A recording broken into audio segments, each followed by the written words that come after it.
اعوذ باللہ من الشیطان الرجیم بسم اللہ الرحمن الرحیم وجدتها وقومها يسجدون للشمس من دون الله وزين لهم الشيطان أعمالهم فصدهم عن السبيل فهم لا يهتدون ألا يسجدوا لله الذي يخرج الخبأ في السماوات والأرض ويعلم ما تخفون وما تعلنون اللہ لا الہ الا هو رب العرش العظیم قال سننظر اصدقت ام کنت من الکاذبین۔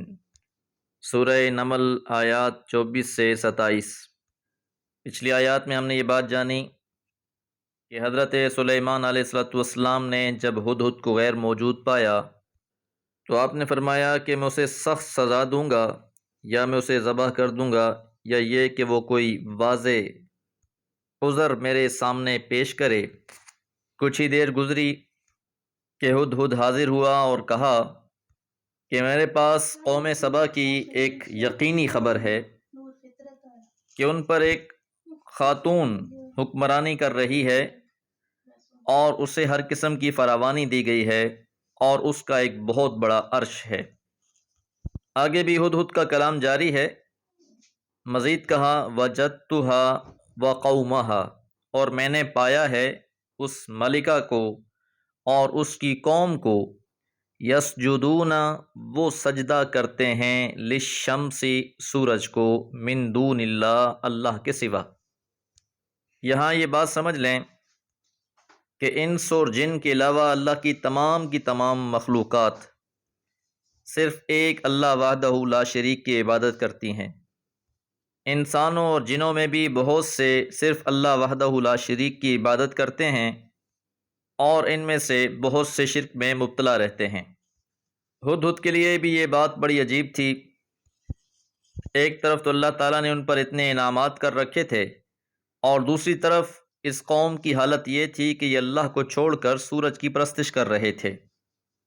وَزَيَّنَ، اور مزین کر دیا ہے، لہم، ان کے لیے، الشیطان، شیطان نے، اعمالہم، ان کے اعمال کو، کہ یہ جو شرکی عمل کر رہے ہیں کہ اللہ کو چھوڑ کر سورج کی پرستش کر رہے ہیں، ان کے ان سارے اعمال کو شیطان نے خوشنما بنا کر پیش کر رکھا ہے اور انہیں مطمئن کر رکھا ہے کہ یہ ساری کی ساری فراوانی تمہیں اس پرستش کی وجہ سے ہی مل رہی ہے۔ فَصَدَّهُمْ، پس روک دیا ہے انہیں شیطان نے، عن السبیل، سیدھے راستے سے۔ صراط مستقیم کا تقاضا تو یہ تھا کہ وہ صرف ایک اللہ کی عبادت کرتے، لیکن شیطان نے اس سیدھی راہ سے ہی ان کو روک دیا ہے۔ فَهُمْ لَا يَهْتَدُونَ، پس وہ ہدایت یاب نہیں ہوتے۔ اب جو شیطان نے ان کو بھٹکایا ہے تو ایسا بھٹکایا ہے، اللہ یسجدوا للہ، کہ وہ اللہ کو سجدے نہیں کرتے، حالانکہ اللہ وحدہ لا شریک کی ذات ہی ہے، الذی، جو، یخرج الخبأ، نکالتا ہے پوشیدہ چیزوں کو، فی السماوات، جو آسمانوں میں ہیں، والارض، اور جو زمین میں ہیں۔ خبأ یہاں مخبوء کے معنی میں ہے، یعنی زمین اور آسمان کی تمام پوشیدہ چیزوں کو بے نقاب تو اللہ تعالیٰ کرتا ہے، لیکن یہ نادان پوجا غیر اللہ کی کر رہے ہیں۔ یاد رہے کہ قوم سبا میں بھی بہت سی چیزوں کی پرستش کی جاتی تھی، لیکن ان کے ہاں پوجا کے لیے سب سے بڑا دیوتا سورج کو سمجھا جاتا تھا۔ وَيَعْلَمُ، اور وہ جانتا ہے، مَا تُخْفُونَ، جو تم چھپاتے ہو، وَمَا تُعْلِنُونَ، اور جو تم ظاہر کرتے ہو، کہ ظاہر اور پوشیدہ ہر بات کو اللہ خوب جانتا ہے۔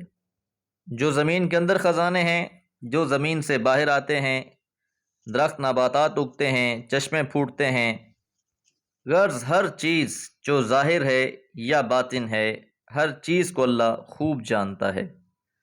اللہ لا الہ، اللہ تعالی، لا الہ، نہیں ہے کوئی معبود برحق، الا ہو، سوائے اسی کے، کہ عبادت اور بندگی کے لائق ذات تو صرف ایک اللہ کی ذات ہے، اس کے علاوہ کوئی اس لائق نہیں کہ اس کی پرستش کی جائے، اس کو پوجا جائے۔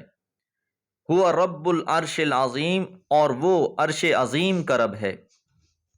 حضرت سلیمان علیہ الصلوۃ والسلام نے ہدہد کی ساری باتیں سنی اور فرمایا، قال، کہا، سننظر، ہم دیکھیں گے، اصدقت، کہ تو نے سچ کہا، ام کنت من الکاذبین، یا تو جھوٹوں میں سے ہے۔ یہ جو تم سارے حالات بیان کر رہے ہو، ان میں کتنی حقیقت ہے، کتنی سچائی ہے، ان قریب ہم اسے بھی معلوم کر لیں گے۔ یہاں اس نقطے کو بھی سمجھ لینا چاہیے کہ حضرت سلیمان علیہ السلام کو اللہ تعالیٰ نے بادشاہت عطا فرمائی، اور بادشاہت بھی ایسی کہ نہ آپ سے پہلے کسی کو ایسی بادشاہت ملی، نہ آپ کے بعد کسی کو ایسی بادشاہت ملی۔ دوسرا، آپ اللہ تعالیٰ کے برگزیدہ انبیاء میں سے بھی ہیں۔ تو آپ نے ہدہد کی ساری بات سننے کے بعد یہ فیصلہ کیا کہ اس بات کی تصدیق کرائی جائے گی کہ یہ بات سچ ہے یا جھوٹ ہے۔ دوسرا یہ کہ انبیاء کے پاس بھی علم غیب نہیں ہوتا، بلکہ علم وحی ہوتا ہے، اور علم وحی کے ذریعے سے جو بات انہیں پتہ چل جائے وہ انہیں معلوم ہوتی ہے، اور جو وحی کے ذریعے انہیں علم نہ ہو انہیں معلوم نہیں ہوتی۔ وگرنہ آپ ہرگز یہ سوال نہ کرتے کہ ہدہد موجود ہے یا نہیں۔ اسی طرح جب ہدہد نے آپ کے سامنے سارا واقعہ بیان کیا تو آپ فوراً فیصلہ کر دیتے کہ وہ سچ بول رہا ہے یا جھوٹ کہہ رہا ہے۔ آپ کا یہ کہنا سننظر اصدقت ام کنت من الکاذبین، کہ ہم دیکھیں گے کہ تم نے سچ کہا ہے یا جھوٹوں میں سے ہو، یہ اس بات کی دلیل ہے کہ آپ اس کی تصدیق چاہ رہے تھے۔ دعا ہے اللہ تعالی ہمارے عقائد اور اعمال کو قرآن و سنت کے تابع بنا دے۔ وما علیہ الا البلاغ۔